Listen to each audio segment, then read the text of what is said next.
नमस्कार, न्यूज़ 18 में आपका स्वागत है और मैं हूं आपके साथ जुबैर मलिक। और बुलेटिन की शुरुआत से पहले एक नजर इस वक्त की हेडलाइंस पर। चौधरी जयंत के सर बंधी विरासत की पगड़ी।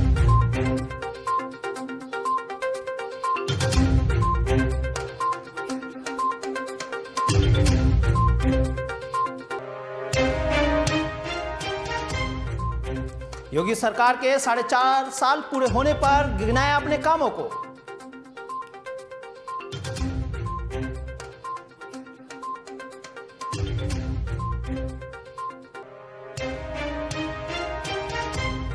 उधर शाहजहांपुर में अवैध हथियारों की फैक्ट्री का भंडाफोड़।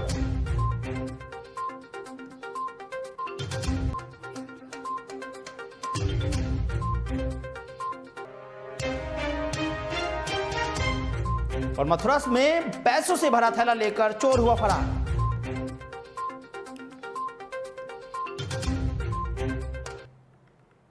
और अब खबर विस्तार से।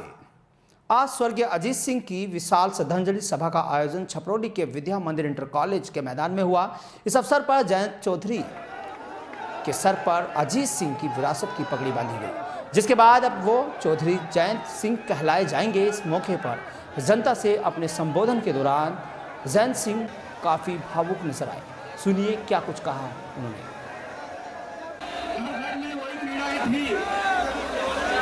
सामूहिक तौर पे ना आप मुझसे मिल पाए, ना मैं आपको देख पाया, और ना ही चौधरी अजीत सिंह जी के अंतिम यात्रा में आप उनका दर्शन कर पाए। और इसलिए आज यहाँ छपरौली के लोगों ने खुद बीड़ा उठा के ये प्रबंधन किया, आयोजन किया। मैं इसमें जुटने वाले सभी परिवारजनों को अपने दिल की गहराई से धन्यवाद देता हूँ, आभार व्यक्त करता हूँ। ये पगड़ी, ये बहुत गहरा विश्वास, बहुत बड़ा आशीर्वाद जो आपने आज मुझे दिया, मैं अपने तरफ से यही कहना चाहूंगा कि जो आपकी उम्मीद है, जो आपकी आशा है मुझसे, उसके अनुरूप कार्य करने की कोशिश करूंगा। उधर सांझा पुलिस ने हथियारों की फैक्ट्री का भंडाफोड़ किया है। दरअसल कटरा पुलिस को मुखबिर से सूचना मिली थी कि इलाके में गन्ने के खेत में तमंचे, बंदूक और राइफल बनाने का अवैध फैक्ट्री चल रही है। पुलिस ने मौके से सदीक और फ़हीम नाम के 2 कारीगरों को गिरफ्तार किया है। वहीं मौके से पुलिस ने एक देसी राइफल, एक देसी बंदूक, 315 बोर के 7 तमंचे और कई अधबने तमंचे बरामद किए। इसके अलावा भारी मात्रा में अवैध तमंचा तैयार करने वाले उपकरण भी मिले हैं। इतना ही नहीं, पुलिस ने गन्ने के खेत में ही तमंचे तैयार करने वाले कारीगरों से डेमो भी करवाया है कि किस तरह से वह तमंचे और बंदूक तैयार करते हैं। फिलहाल पुलिस इस बात का पता लगाने में जुटी है कि तैयार किए गए तमंचे इलाके में किन किन लोगों को बेचे गए हैं। इसके बाद आगे की कार्रवाई की जाएगी। मौके पर जब दबिश दी तो 2 व्यक्ति अवैध शस्त्र बनाते हुए पकड़े गए हैं। ये दोनों थाना कटरा क्षेत्र के ही रहने वाले हैं तथा इनका नाम सिद्दीक और फ़हीम है और ये दोनों पिता पुत्र हैं।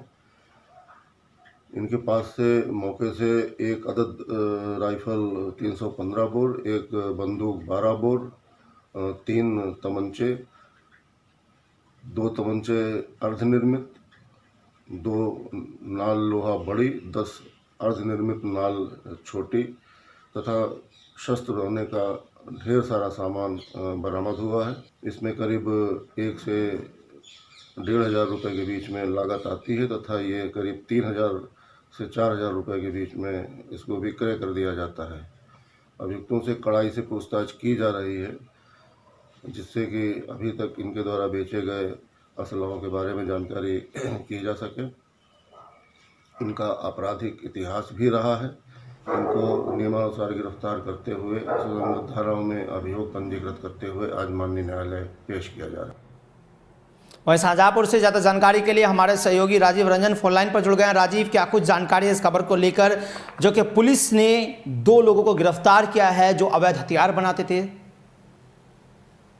जी राजीव जी, क्या कुछ जानकारी है आपके पास, क्या अपडेट है इस खबर को लेकर के जो 2 लोगों को गिरफ्तार किया गया है रईस और सद्दीक नाम के जो अवैध हथियार बनाते थे गन्ने के खेत में? जी हाँ, दरअसल ये पूरा मामला कटरा पुलिस का है, जहाँ पे मुखबिर द्वारा पुलिस को सूचना मिली थी कि खैरपुर इलाके में गन्ने के खेत में अवैध असला बनाने की फैक्ट्री है। जी राजीव, आपसे ये भी जानना चाहेंगे क्या पुलिस ने अभी तक इनको जेल वगैरह भेजा है या अभी पूछताछ की जा रही है? जी हाँ, इनसे पूछताछ की जा रही है और बाकी जहाँ जहाँ इन्होंने हथियार बेचे हैं वो जानकारी भी पुलिस द्वारा जानकारी की जा रही है। चलिए, बहुत बहुत शुक्रिया राजीव, क्योंकि लगातार पुलिस अपनी कार्रवाई कर रही है जिसके बाद 2 लोगों को पुलिस ने गिरफ्तार किया है जो अवैध रूप से हथियार बनाते थे और जंगल में ये पूरा असला बरामद किया है पुलिस ने, जिसमें तमंचे सहित काफ़ी असला बरामद किया गया है, जिसके बाद पुलिस ने इन दोनों को गिरफ्तार भी कर लिया है।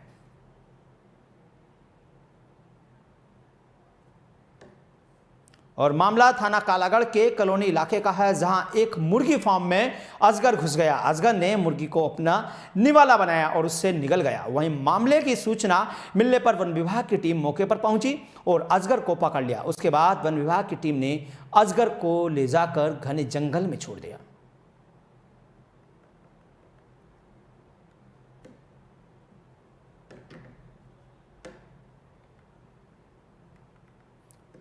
उधर मथुरा के कस्बा गांव तालफरा निवासी गजेंद्र सिंह शनिवार को अपनी पत्नी के साथ स्टेट बैंक से 3 लाख रुपए 10,000 लेकर के अपने घर आया था, जिसमें 1,40,000 रुपए उन्होंने जेब में रख लिए और शेष 1,70,000 रुपए अपने थैले में रख लिए। इसके बाद वह रुपयों को लेकर चिकित्सक की दुकान पर दवाइयाँ खरीद ही रहे थे, तभी 2 बच्चे आए और मेडिकल की दुकान से रुपयों से भरा थैला लेकर फरार हो गए। इसके बाद दुकान पर काफ़ी देर तक रुपयों की थैली की खोजबीन की गई, लेकिन कहीं कुछ नहीं मिला। घटना सीसीटीवी कैमरे में कैद हो गई और सूचना पर पुलिस घटनास्थल पर पहुंच गई और मामले की जांच में जुट गई है। पुलिस ने 2 बच्चों को पूछताछ के लिए हिरासत में लिया है। तो ये पूरा मामला 1,70,000 रुपये है। 1,40,000 रुपये मेरी जेब में थे। उस बैग को 2 बच्चे उठा के यहाँ मेडिकल स्टोर पर टेबल पर काउंटर पर पैसे दिए हैं, 2 बच्चे उठा के ले लिए उसको।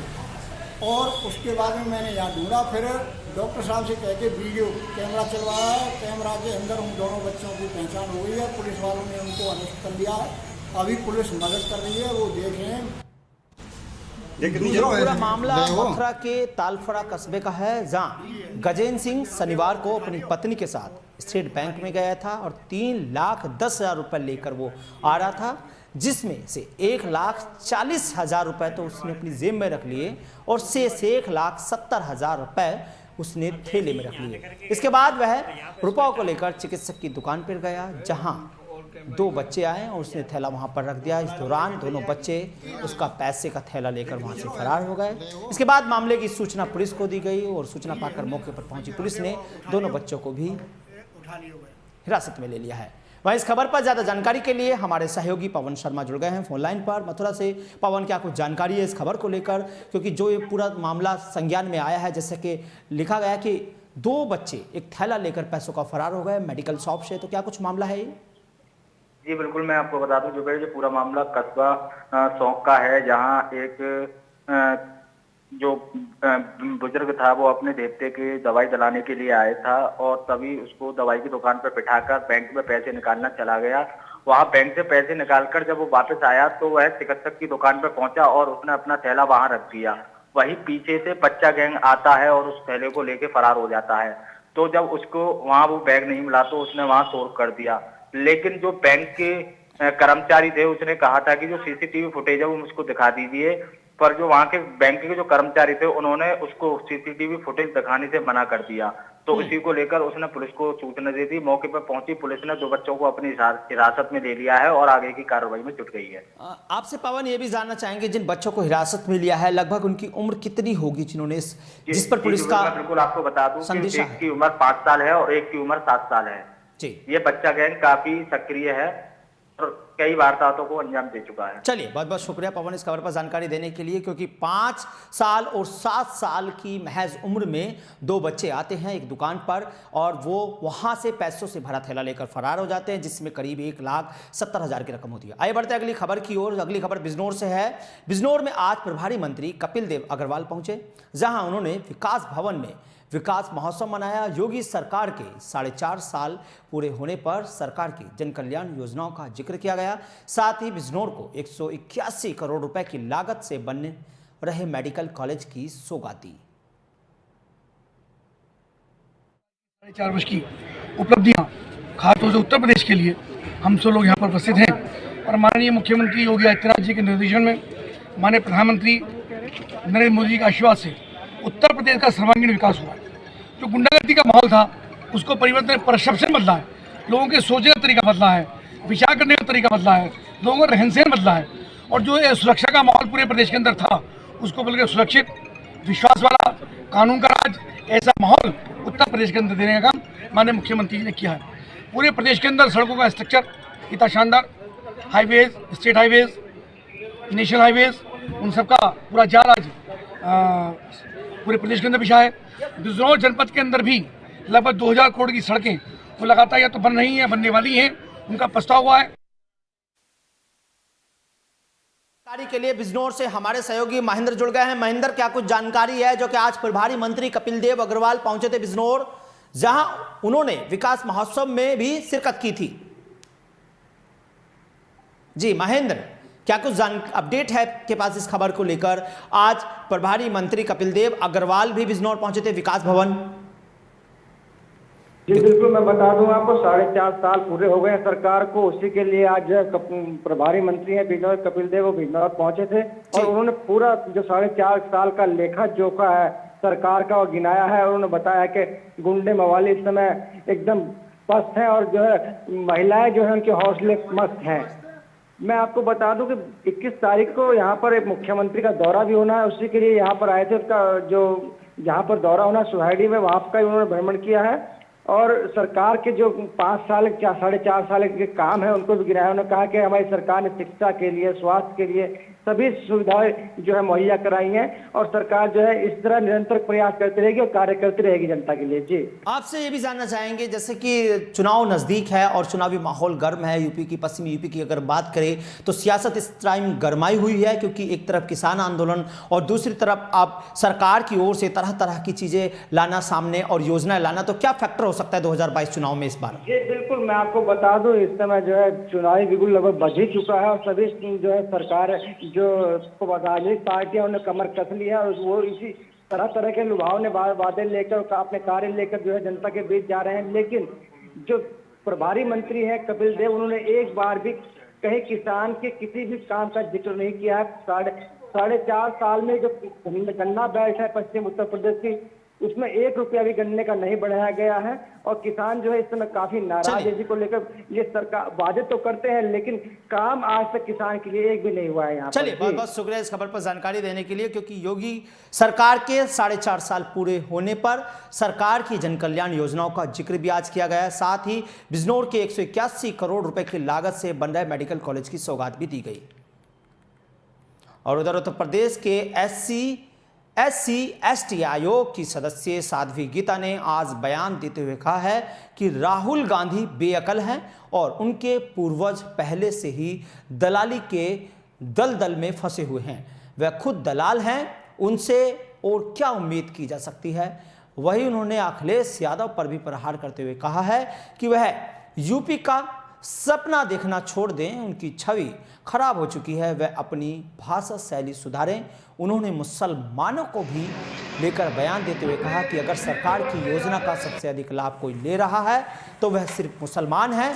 साथ ही समाजवादी पार्टी के सांसद शफीकुर रहमान बकर को नसीहत दी है कि सपा सांसद मर्यादित भाषा में बयानबाजी करें, अन्यथा अमर्यादित भाषा में विवादित बयानबाजी के लिए बख्शा नहीं जाएगा। केवल दलाली दिखाई देती है, बाकी और कुछ दिखाई नहीं देता। देखिए, उनकी सरकारों में जो पूर्व में सरकार उनकी रही है, उनकी सरकारों में अधिकारियों के साथ अत्याचार रहा है और भाजपा सरकार जो है सबके साथ सबके विकास को लेकर जो कार्य कर रही है, चाहे वो भाजपा के कार्यकर्ता हों या पदाधिकारी हों या हमारे पुलिस प्रशासन हो या हमारे अधिकारी हों, सबको सम्मान देने का काम माननीय योगी जी, माननीय मोदी जी की सरकार कर। उधर कांग्रेस के वरिष्ठ नेता व पूर्व कैबिनेट मंत्री नसीमुद्दीन सिद्दीकी ने बड़ा बयान देते हुए कहा है कि कांग्रेस पूर्वांचल को केंद्र बिंदु बनाकर घोषणा पत्र तैयार करेगी। वहीं उन्होंने बताया कि लोगों के बीच जाकर लोगों की राय लेकर तैयार होगा कांग्रेस का घोषणा पत्र। साथ ही जनता के मुद्दों को घोषणा पत्र में शामिल किया जाएगा और जनता की मूलभूत समस्या का ध्यान रखा जाएगा। इसी के मद्देनजर कल प्रयागराज पहुंचे थे कांग्रेस के वरिष्ठ नेता घोषणा पत्र प्रभारी सलमान खुर्शीद। देखिए, मैनिफेस्टो कमेटी बनी हुई है और उसमें सलमान खुर्शीद साहब वरिष्ठ हैं, तो लगभग हर बड़े जिलों में अभी फिलहाल पहले राउंड में हर बड़े जिलों में जा करके वहाँ के जो क्षेत्रीय समस्याएं या क्षेत्रीय जो मुद्दे हैं उनको इकट्ठा किया जा रहा है और उसमें संगठन के माध्यम से भी और अपने माध्यम से भी, ताकि हम अपनी मैनिफेस्टो में जो 2022 का चुनाव हो रहा है उसके घोषणा पत्र में हम उस क्षेत्र की क्षेत्रीय समस्याएं भी ले सकें कि हमारा घोषणा पत्र ये है और उसमें ये समस्याएं इस क्षेत्र की ली गई हैं। इसलिए ये जो बड़े नेता हैं हमारी पार्टी के, वो इलाहाबाद और दूसरी जगह जाएंगे। जब उस जिलों में जाएंगे तो ये समस्या भी आएगी जी, जो भी समस्या आएगी उन सब पे विचार किया जाएगा। तो कांग्रेस के वरिष्ठ नेता नसीमुद्दीन सिद्दीकी ने बड़ा बयान दिया है कि कांग्रेस पूर्वांचल को केंद्र बिंदु बनाकर घोषणा पत्र तैयार करेगी। वहीं इस खबर पर ज्यादा जानकारी के लिए हमारे सहयोगी अभिषेक शर्मा फोन लाइन पर जुड़ गए हैं। अभिषेक, क्या कुछ जानकारी है इस खबर को लेकर, जो कि साफ तौर पर सिद्दीकी ने इस बार फिर बयान दे दिया है कि इस बार हम पूर्वांचल को केंद्र बिंदु बनाएंगे? जी बिल्कुल, आपको बता दें जुबेर जी, जिस तरह से कल सलमान खुर्शीद समेत कई बड़े नेता कांग्रेस के प्रयागराज में पहुंचे, वहां पर प्रयागराज में कार्यकर्ताओं से मुलाकात की, जनता से मुलाकात की। इस समय प्रयागराज समेत पूर्वांचल के कई जिले बाढ़ से पीड़ित हैं, इस पर भी उन्होंने अपना एक विशेष सर्वे किया। आपको बता दें कि सलमान खुर्शीद घोषणा पत्र कमेटी के प्रमुख हैं, जो इस बार कांग्रेस मैनिफेस्टो तैयार करने जा रही है। जिस तरह से नसीमुद्दीन सिद्दीकी ने खास बातचीत के दौरान बताया कि कांग्रेस का जो घोषणा पत्र होगा आम आदमी से जुड़ा हुआ होगा, गरीबों के मुद्दों को ध्यान में दिया जाएगा। तो तमाम सारी तैयारियों के साथ इस बार नई कांग्रेस देखने को मिल रही है उत्तर प्रदेश। चलिए, बहुत बहुत शुक्रिया अभिषेक इस खबर पर जानकारी देने के लिए, क्योंकि कांग्रेस लगातार प्रयासरत है, क्योंकि 2022 पास है और 2022 के मद्देनजर सभी पार्टियां अपनी अपनी तैयारियों में जुटी हुई है। उधर मथुरा प्रदेश सरकार के 4.5 साल पूर्ण होने के उपलक्ष्य में मथुरा जिला मुख्यालय में प्रदेश के ऊर्जा मंत्री श्रीकांत शर्मा ने एक प्रेस वार्ता की। ऊर्जा मंत्री ने प्रदेश सरकार की उपलब्धियां एवं विकास कार्य को आम जनता तक पहुंचाने के लिए प्रेस वार्ता का आयोजन किया।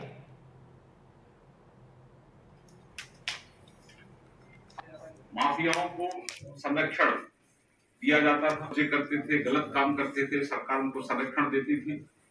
जी ने 4.5 साल में 36,000 करोड़ के ऋण माफ किए, गन्ना किसानों की वृद्धि की। हमारी सरकार ने हमारा जो मैनिफेस्टो था ये जनता की सरकार है,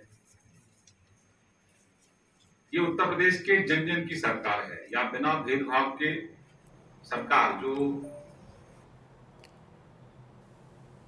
उधर यूपी में योगी सरकार के कार्यकाल के 4 साल पूरे हो गए हैं। इस पर बीजेपी ने अपनी सारी उपलब्धियां गिनाई हैं। देखिए इस खास रिपोर्ट में।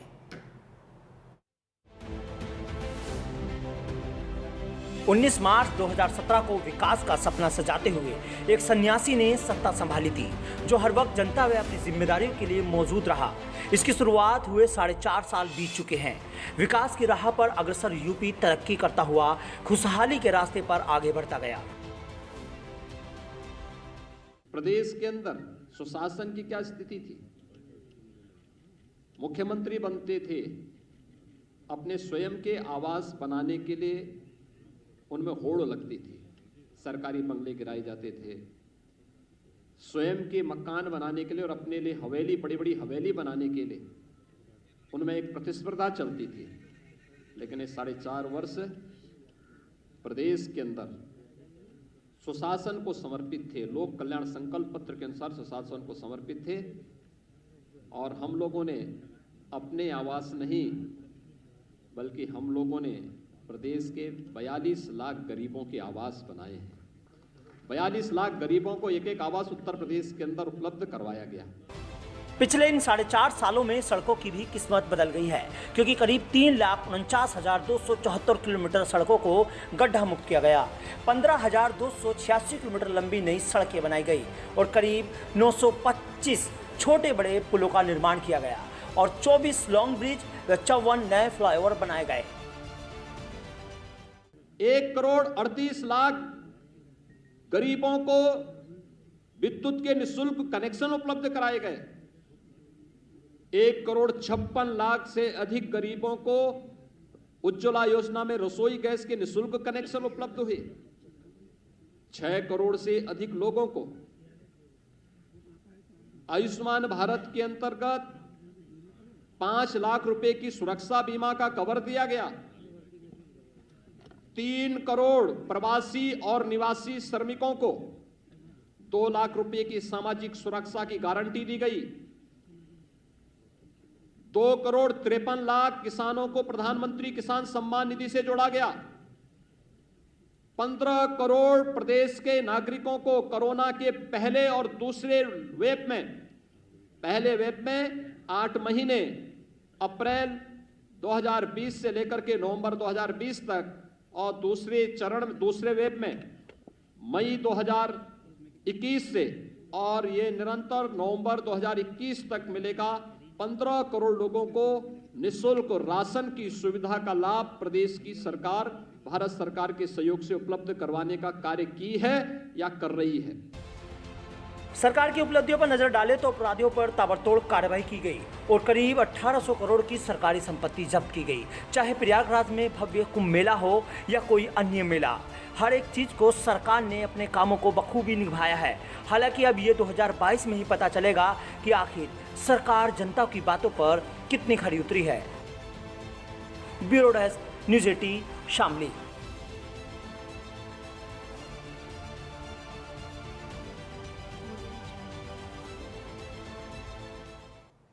तो इस बुलेटिन में फिलहाल इतना ही। देश से प्रदेश की तमाम खबरें देखने के लिए बने रहिए न्यूज़ 18 के साथ। फिलहाल मुझे दीजिए इजाजत।